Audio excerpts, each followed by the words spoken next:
Bismillahirrahmanirrahim. Alors, comme d'habitude, on va faire une petite révision du cours 6.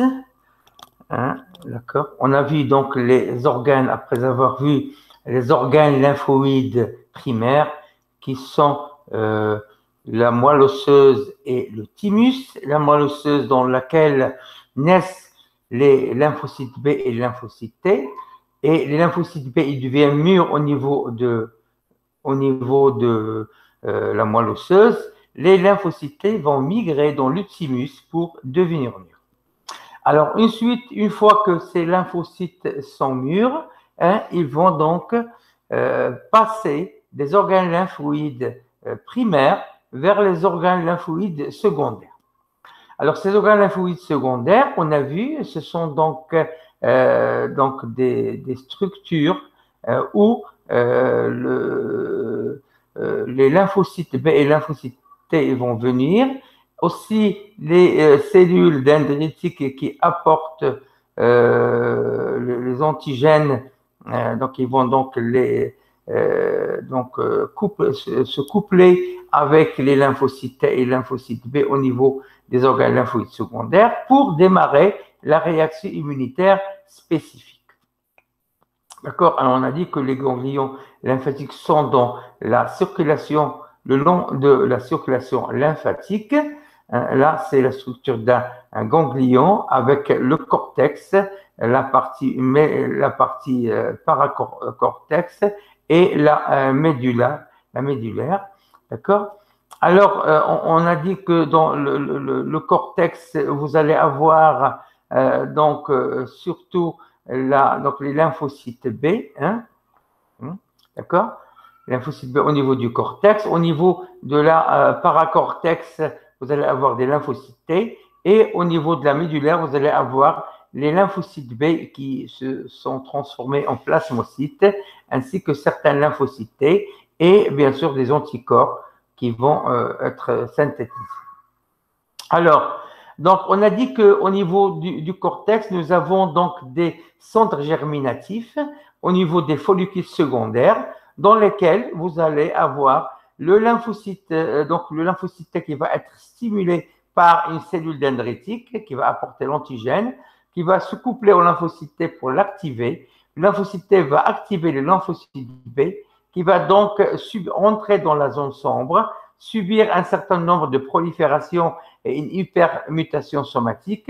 Ensuite, il va passer dans la zone claire pour donc améliorer leur affinité en se couplant d'une part à des cellules dendritiques folliculaires, j'ai dit, qui fixent l'anticorps qui est fixé sur l'antigène, et aussi il aussi le lymphocyte T folliculaire qui va le stimuler, ce qui fait que ce lymphocyte B va se différencier en plasmocyte qui produit des anticorps, et aussi il va laisser des lymphocytes B mémoire. D'accord? Alors, le deuxième organe, qui est la rate, qui est l'équivalent du ganglion lymphatique, et contrairement au ganglion lymphatique qui va filtrer la lymphe, alors la rate, elle va filtrer le sang. D'accord? C'est une opération de sang. Alors, voilà, la rate, elle est située ici. Là, c'est sa structure avec la pulpe rouge, avec la partie marginale et la pulpe blanche autour. D'accord? Alors, la pulpe rouge, nous allons avoir surtout surtout un filtrage des antigènes. Et dans la pulpe blanche, il y aura surtout la réponse immunologique. Alors, il y a le troisième tissu lymphoïde secondaire qui est le MALT, qui est une structure qui se trouve dans les muqueuses. Je vous rappelle, il y a à peu près 400 mètres carrés de muqueuses que nous possédons. Alors, ces muqueuses, ils doivent être surveillées par des structures qui s'appellent le MALT. Alors, il y a surtout au niveau de ce MALT-là, au niveau de la muqueuse, synthèse des immunoglobulines A qui vont traverser les muqueuses et aller vers la lumière ici dans l'intestin pour neutraliser les antigènes. Il y a également des plaques de Peyer qui sont des structures qui vont participer aussi dans l'immunité spécifique. Alors, nous avons également une partie importante qui est la coopération cellulaire. Je vous ai dit que la coopération cellulaire, c'est quelque chose de très important parce que c'est elle qui va permettre, bien sûr, la poursuite de la réaction immunitaire spécifique. On a des coopérations entre lymphocyte T et CPA, d'une part, et d'autre part, entre lymphocyte T et lymphocyte B, et aussi, ou bien entre lymphocyte B et les cellules dendritiques. Alors, cette coopération cellulaire, elle est ici une cellule cible qui va présenter l'antigène dans une molécule de CMH de classe 1 qui va donc se coupler ou bien se fixer sur un lymphocyte TCD8 par son récepteur TCR. Donc, c'est une première activation. Ensuite, il y aura des molécules de co-stimulation qui vont renforcer la liaison et qui ont un rôle aussi de production de cytokines. Alors, ces cytokines qui vont donc constituer des signaux de co-stimulation. Alors, ces signaux de co-stimulation qui vont renforcer la réaction immunitaire. Alors, ici, c'est un petit résumé de ce qui se passe. Alors, ici, une cellule présentatrice d'antigène ou bien une cellule infectée par un virus qui va présenter l'antigène à un lymphocyte T4, T4H, qui va être activé. Donc, c'est la phase d'activation. D'abord, on a la reconnaissance de façon spécifique. Donc, je vous ai dit, chaque lymphocyte T, il va se fixer sur son antigène de façon spécifique.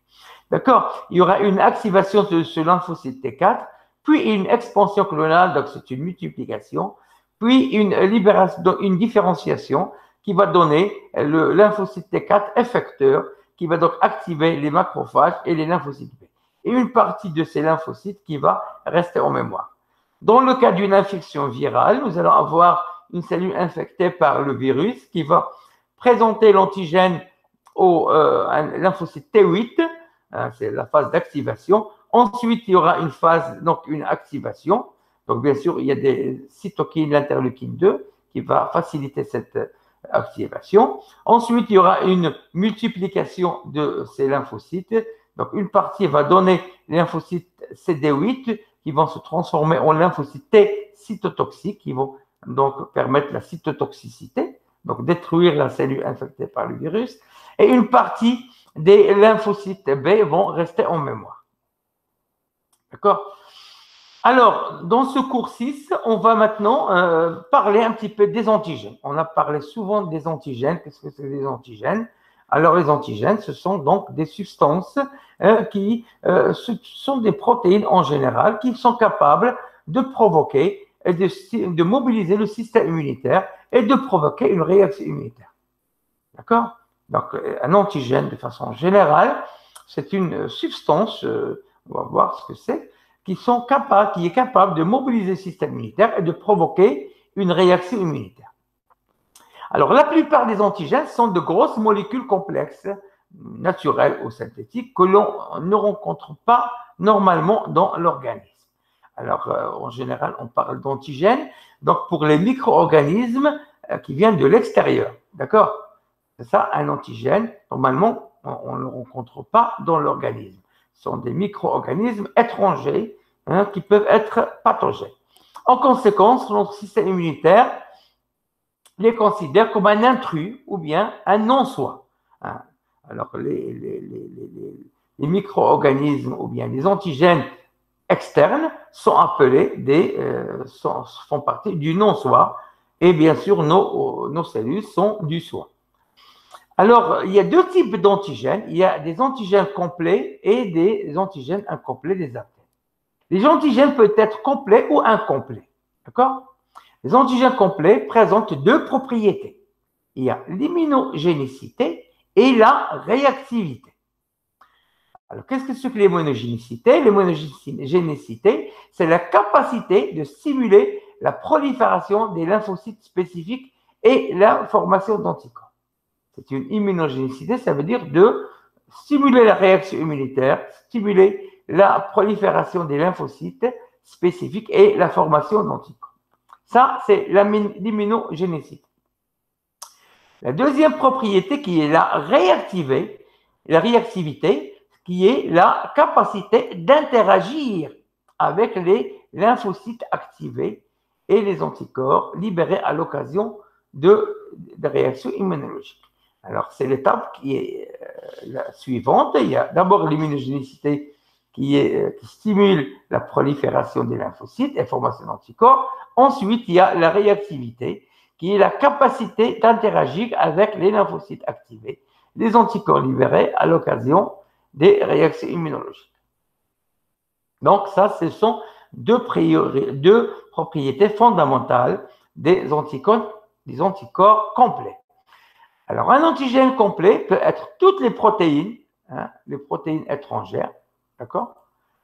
Les acides nucléaires étrangers également, certains lipides qui peuvent être bien sûr considérés comme des antigènes complets, et de nombreux polysaccharides de grande taille, des polysaccharides, surtout les polysaccharides qui se trouvent sur la membrane, sur le manteau ou bien sur le cell coat.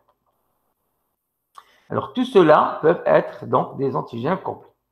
Alors, parmi toutes ces substances, ce sont donc les protéines qui constituent les antigènes les plus puissants. Alors, les antigènes les plus puissants sont donc quoi? Sont les protéines. Les lipides sont moins antigéniques, et donc les protéines, les acides nucléaires, etc., et les polysaccharides également sont moins antigéniques que les protéines. Alors, dans le cas des graines de pollen, vous savez donc les graines de pollen, ce sont donc les plantes ou bien les fleurs qui émettent des graines de pollen pour permettre la reproduction. Alors, les graines de pollen et les micro-organismes, bactéries, virus, donc les mycètes, les protozoaires, etc., les vers et les parasites, sont immunogènes. Alors, ils sont immunogènes, ça veut dire, comme on a vu tout à l'heure, ils sont capables de stimuler la prolifération des lymphocytes. Alors, ils sont immunogènes parce que leur surface, enveloppe ou capside, dans le cas du virus, porte de nombreux macromolécules étrangères différentes. Donc, ils sont immunogènes. Ça veut dire qu'ils peuvent donc stimuler la réaction immunitaire.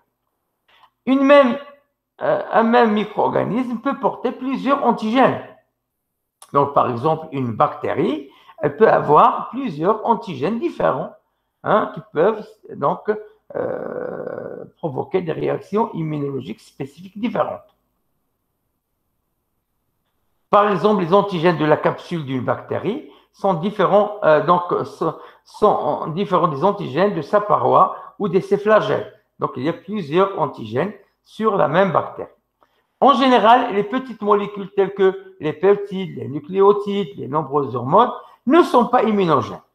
Les petites nucléotides ou bien les nombreuses hormones ou les petits peptides ne sont pas immunogènes, mais elles se lient aux propres protéines, de l'organisme, des vecteurs. Donc, ils peuvent se fixer sur des vecteurs, donc des protéines plus importantes. Donc, le système immunitaire peut reconnaître l'association de ces petites molécules plus le vecteur comme étrangères et déclencher une attaque dont les effets sont dommageables, plus dommageables que protecteurs.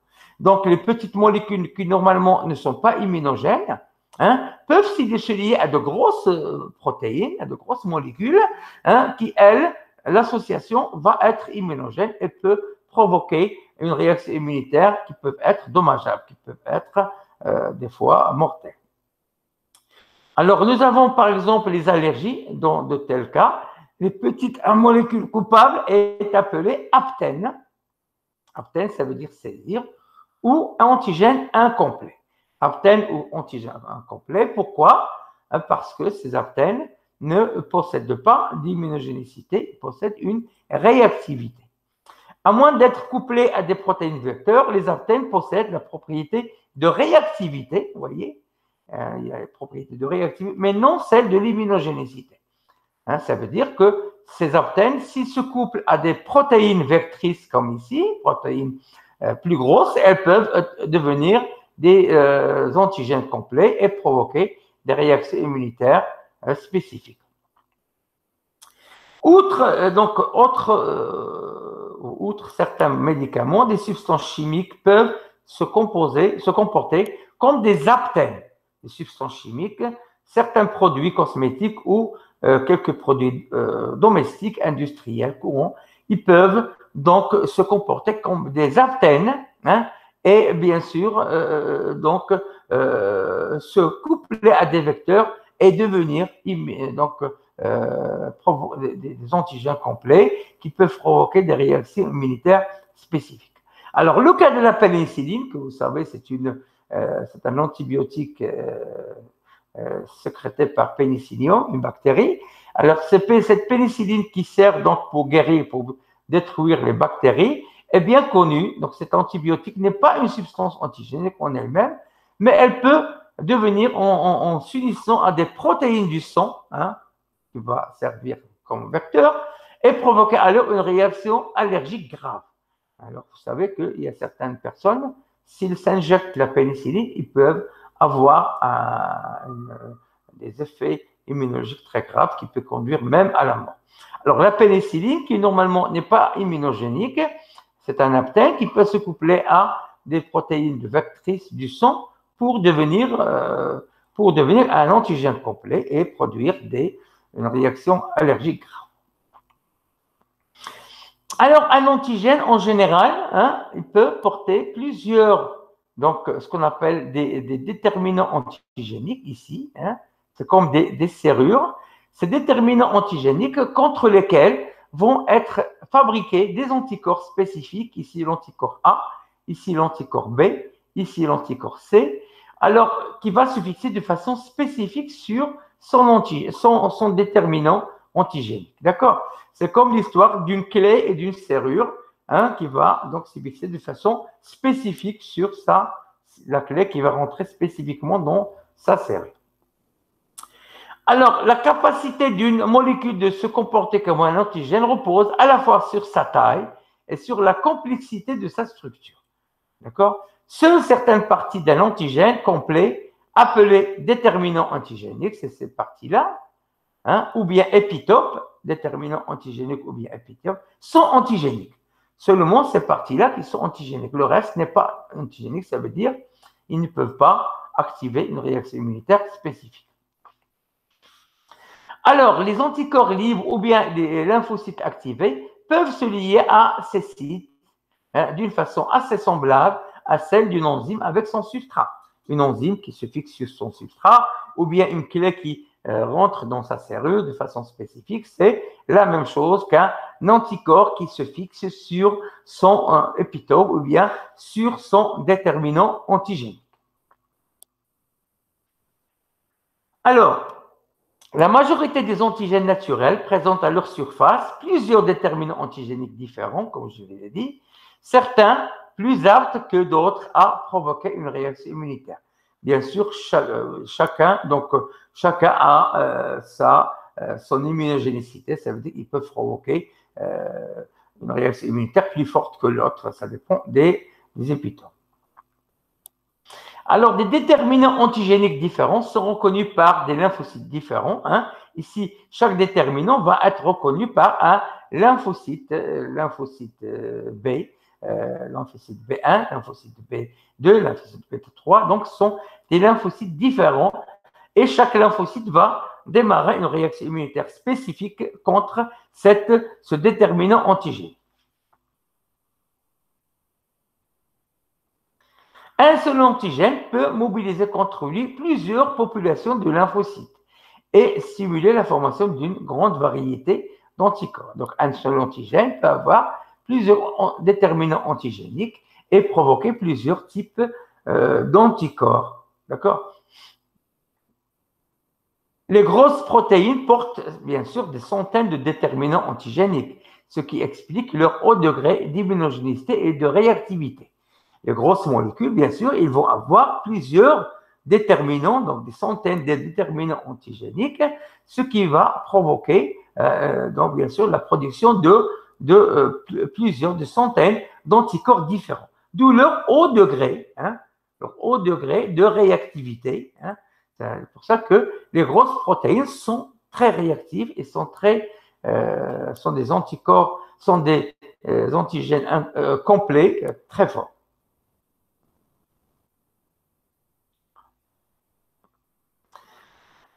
Alors, donc, on va... bon, c'est pas la peine de parler de ça. Alors, on va rentrer maintenant pour voir comment...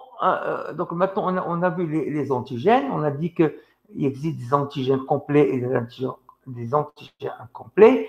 Donc, l'antigène complet possède une immunogénicité, une réactivité.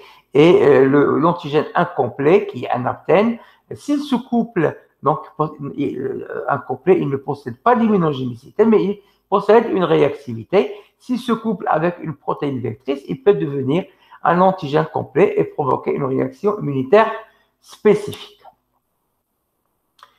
Alors maintenant, on va voir comment une cellule, on avait parlé de cellules présentatrices d'antigènes avant, rapidement. Maintenant, on va rentrer un petit peu dans les détails et voir comment cette cellule présentatrice d'antigènes, qui normalement est un macrophagocyte, ça peut être également un lymphocyte B, qui va donc prendre l'antigène, le fixer, l'internaliser, le découper en petits morceaux et le sortir à l'extérieur dans une molécule de CMH de classe 2. Ça s'appelle, comment ça s'appelle ça? Ça s'appelle un apprêtement. D'accord? Ça veut dire une préparation. On prépare l'antigène pour le sortir à l'extérieur et pour le présenter à un lymphocyte T en général. Alors, cette présentation, donc d'abord, nous avons les cellules présentatrices, CPA. La fonction des CPA dans l'immunité consiste à digérer l'antigène, donc des antigènes étrangers, et à présenter des fragments de cet antigène à l'extérieur, donc en général au lymphocyte T, pour qu'il puisse activer la réaction immunitaire spécifique. Les CPA servent à présenter les antigènes aux cellules qui ont pour tâche de détruire et de les détruire ou d'y participer. Donc, en général, les CPA présentent l'antigène qui a été préparé donc à certaines cellules pour les détruire ou bien pour activer leur destruction. Alors, les cellules dendritiques sont spécialisées dans la présentation d'antigènes provenant des virus.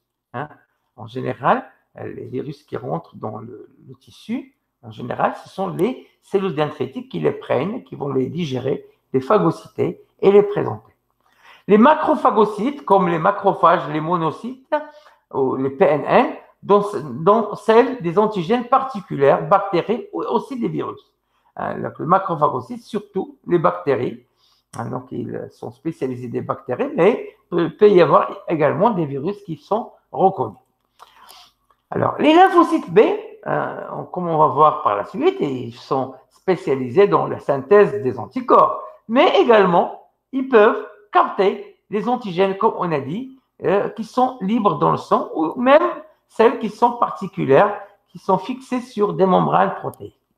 Les lymphocytes B présentent des antigènes solubles, des toxines, qui se trouvent donc dans le sang, dans la lymphe. Ils peuvent donc les attraper de façon spécifique et bien sûr les présenter, les digérer et les présenter comme une cellule présentatrice d'antigènes. D'ailleurs, les lymphocytes B sont considérés également, ils font partie des cellules présentatrices d'antigènes, CPA. Alors, comment se fait ça? On l'a déjà vu. Donc, un antigène, une cellule, une CPA, qui va donc attraper un antigène, qui va rentrer à l'intérieur. Donc, cet antigène va être coupé par des enzymes protéolytiques. Ensuite, il va y avoir sorti des parties qui sont cassées dans des vecteurs, sur des vecteurs, des taxis, une sorte de protéines qui s'appellent CMH de classe 2, qui vont présenter ces antigènes à l'extérieur. Donc là, c'est dans le cadre d'un antigène qui vient de l'extérieur, qui rentre à l'intérieur d'une CPA, qui est dégradé et présenté dans une molécule de CMH de classe. Ça, on l'a déjà vu. Donc l'antigène, il est internalisé, dégradé et présenté dans une molécule de CMH de classe. Alors, il existe également ce qu'on appelle des auto-antigènes, comme on l'a vu avant. Ce sont des marqueurs du soi, des marqueurs donc des protéines du soi, qui sont des auto-antigènes. Normalement, ils ne sont pas naturels. normalement, ce sont des protéines qui sont modifiées, qui ont subi une mutation. C'est pour ça qu'on les appelle des auto-antigènes. Alors, la membrane de toutes nos cellules est parsemée d'une immense variété de molécules protéiques. Alors, nous possédons sur nos membranes de toutes nos cellules, nous avons des protéines qui sont à l'extérieur. Alors, quand notre système immunitaire est programmé adéquatement, ces auto-antigènes ou marqueurs du soi ne sont pas étrangers. Hein? Donc, ces antigènes, ces protéines du soi peuvent être considérés comme des auto-antigènes, alors ne sont pas étrangers pour notre organisme, mais ils le sont fortement pour l'organisme d'une autre personne. Donc,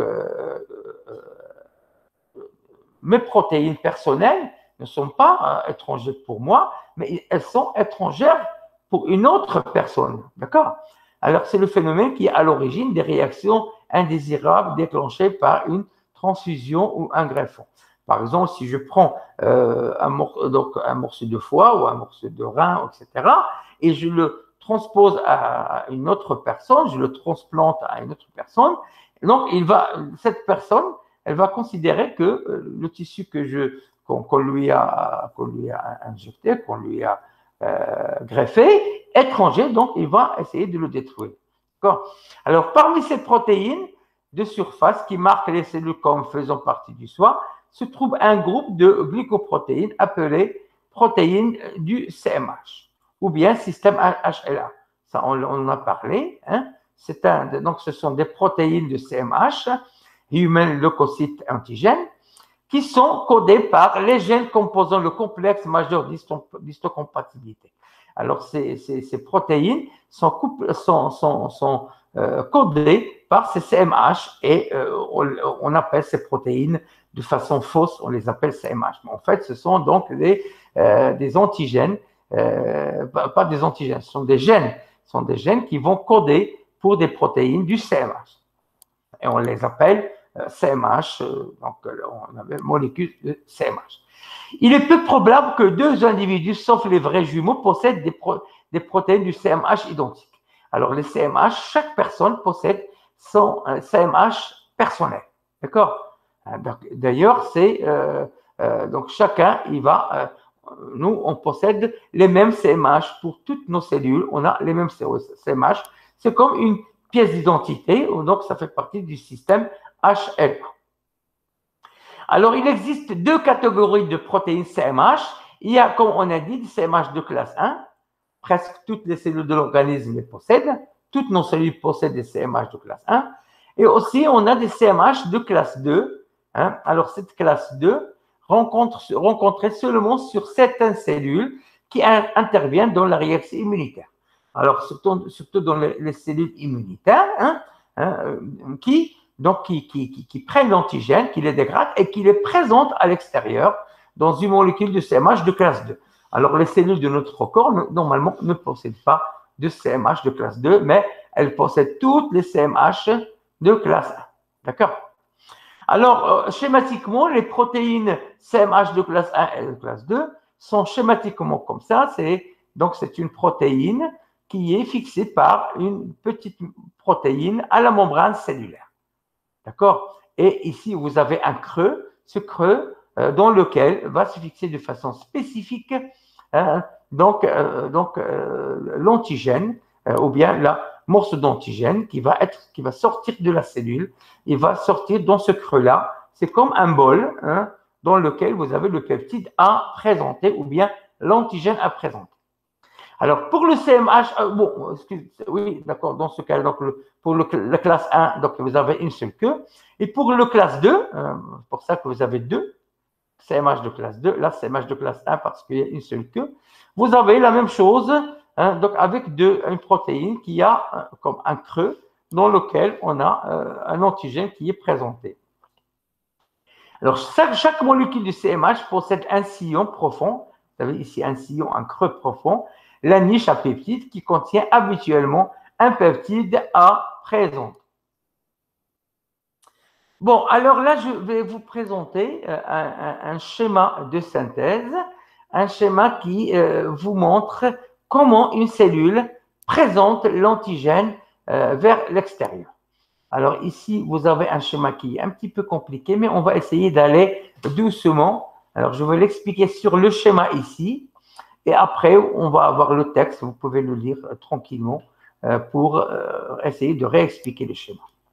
Alors ici, nous avons une cellule présentatrice d'antigènes ou bien une cellule, donc une cellule présentatrice d'antigènes ou bien une cellule infectée par un virus. Donc, on va voir la différence. Donc ici, le noyau, vous avez le noyau, vous avez synthèse de CMH de classe 2 ici, et la synthèse de CMH de classe 1, d'accord? Ici, donc, le noyau qui va synthétiser, donc, il va coder l'ARN. L'ARN, ici, au niveau du réticulum endoplasmique, vous allez avoir des ribosomes qui vont synthétiser une protéine de CMH de classe 2 ou bien CMH de classe 1. Alors, la protéine CMH de classe 2 va posséder une protéine qui s'appelle LI. Donc, c'est une protéine ici comme un L, ici en noir. Vous pouvez la voir si vous agrandissez un petit peu. Je vais essayer d'agrandir un peu pour voir cette protéine-là. Vous voyez ici, une protéine ici en L qui va cacher un site de fixation de l'antigène. Alors, ensuite, ici, dans le CMH de classe 1, CMH de classe 1 ici, il n'y a pas, pardon, ici, le CMH de classe 1, il n'y a pas de molécule L. D'accord? Ensuite, donc, ces protéines vont passer dans le Golgi, cis, média et trans, pour la maturation de ces protéines. Et il y aura donc pour la CMH de classe, donc pour, attendez, on va essayer d'agrandir un petit peu ça.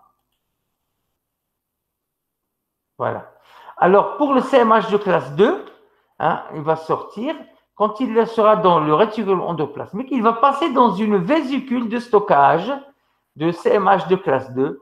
Dans cette molécule de stockage, on a toujours la molécule LI qui est attachée à cette CMH de classe 2.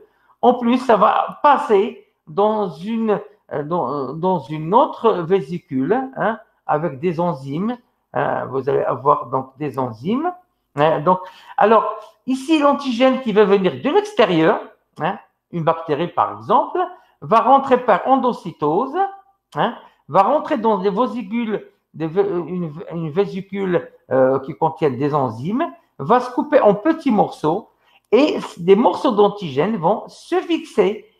Donc, bon, bien sûr, ils vont devoir se fixer sur cette CMH de classe 2, mais avant ça, la molécule LI va se détacher. Vous voyez, ici, la molécule LI qui était attachée ici va se détacher pour laisser la place à l'antigène pour se fixer. Et après, donc, le CMH de classe 2 qui porte l'antigène va sortir à l'extérieur. À l'extérieur, donc à la surface de la cellule.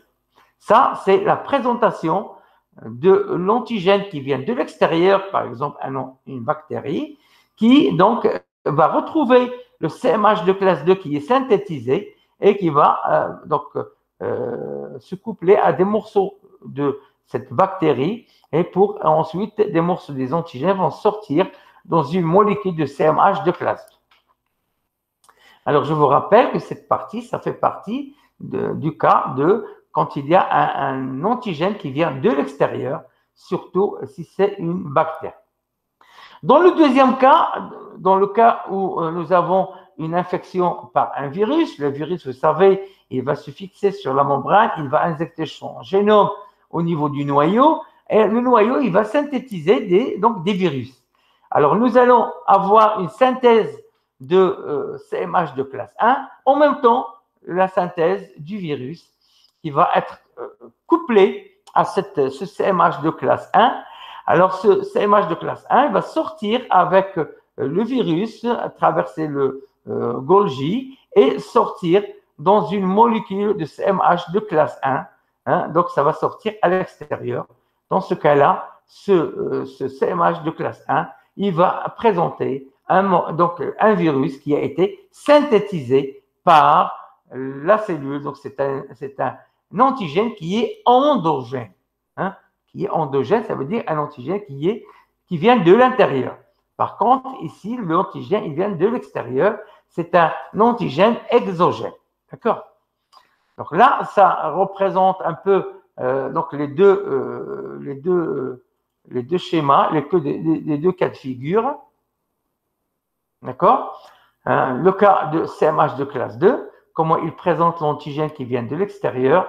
Une fois dégradé, il va présenter des morceaux d'antigène dans un morceau de CMH, dans une molécule de CMH de classe 2. Et là, dans le cas d'un virus, vous allez avoir synthèse de CMH de classe 1, en même temps synthèse du virus, et sortie de ce CMH de classe 1 qui contient le virus. Ça va être présenté à la surface. Ensuite, il y aura donc des lymphocytes T qui vont venir reconnaître ces antigènes. Bon, là, j'ai écrit un petit peu pour expliquer un petit peu le schéma. Dans le cas d'une infection et de la rentrée d'un corps immunogène étranger, il se passe les choses suivantes. La molécule, donc, suivant la nature de l'antigène, les molécules CMH de classe 1 et de classe 2 sont synthétisées au niveau du RER. Ensuite, CMH de classe 2 est relié à une molécule LI qui empêche le CMH de se lier à d'autres protéines. Ensuite, les deux CMH vont passer dans le Golgi. Le CMH1 va directement à la surface cellulaire portant l'antigène, donc l'antigène qui est endogène dans ce cas-là. Et le CMH de classe 2 va se lier à un phagolysosome qui se lie à des peptides du micro-organisme exogène qui vient de l'extérieur dégradé, et ça va être présenté dans une molécule de CMH de classe 2. Alors, ceci, ça s'appelle un apprêtement. Hein. Alors, cet apprêtement, il dure entre 2 et 4 heures. Hein. Donc, la cellule, quand elle va prendre l'antigène, le digérer, le présenter, ça prend entre 2 et 4 heures. Alors, si vous n'avez pas bien compris, vous pouvez revoir encore cette partie, la partie précédente, et revoir le descriptif ici pour essayer de comprendre.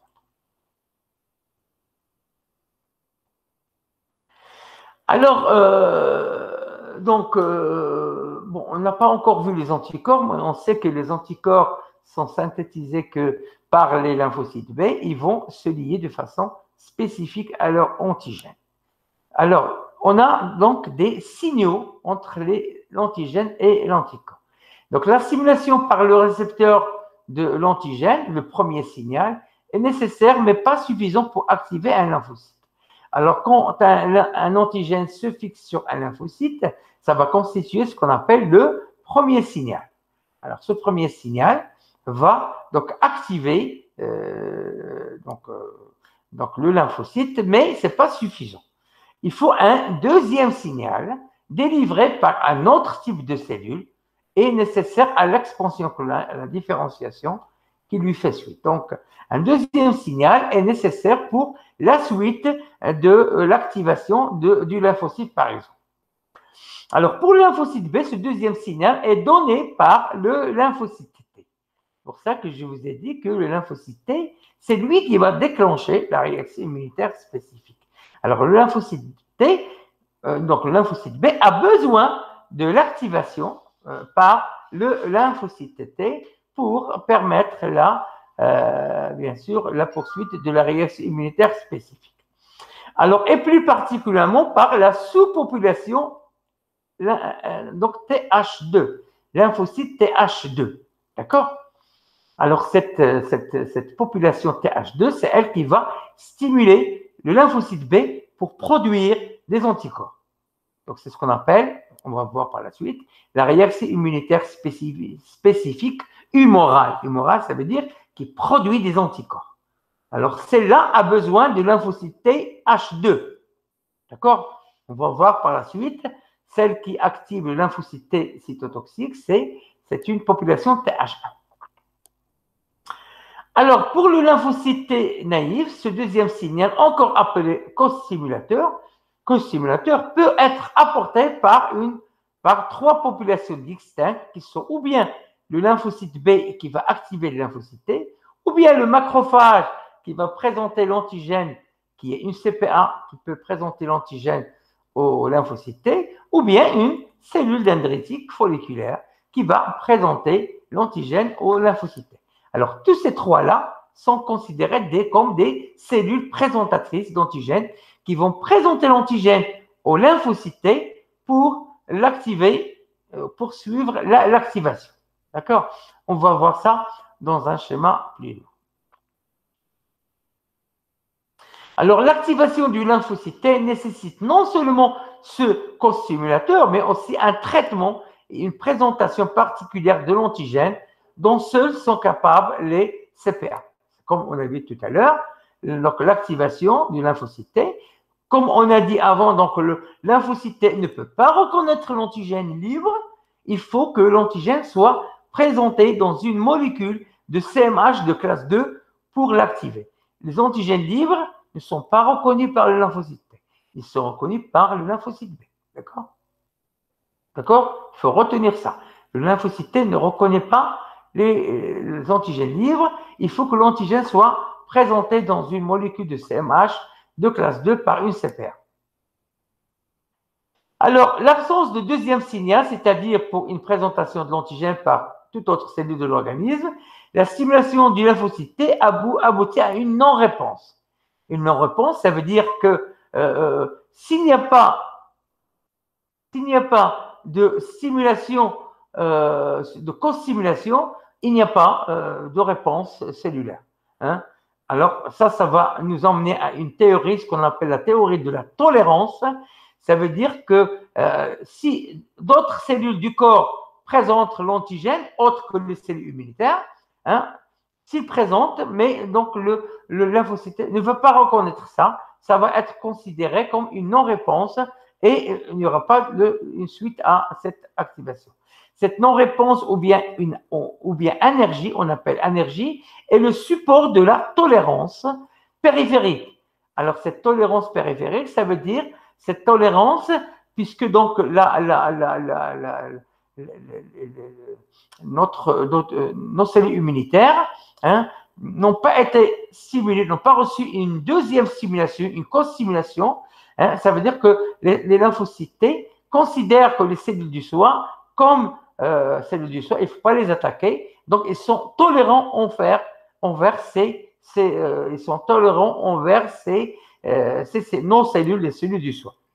Alors, puisque la majorité des lymphocytes B nécessitent une aide des lymphocytes T, donc, bien sûr, là, on a dit, le lymphocyte T, c'est la pièce centrale de l'immunité spécifique.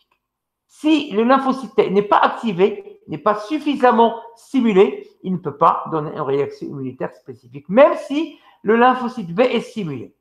Alors, ça veut dire, on dit une expression qui est très importante, on dit que la tolérance T garantit la tolérance B. Ça, c'est un terme qui est important. La tolérance T garantit la tolérance B. Ça veut dire que la tolérance T, c'est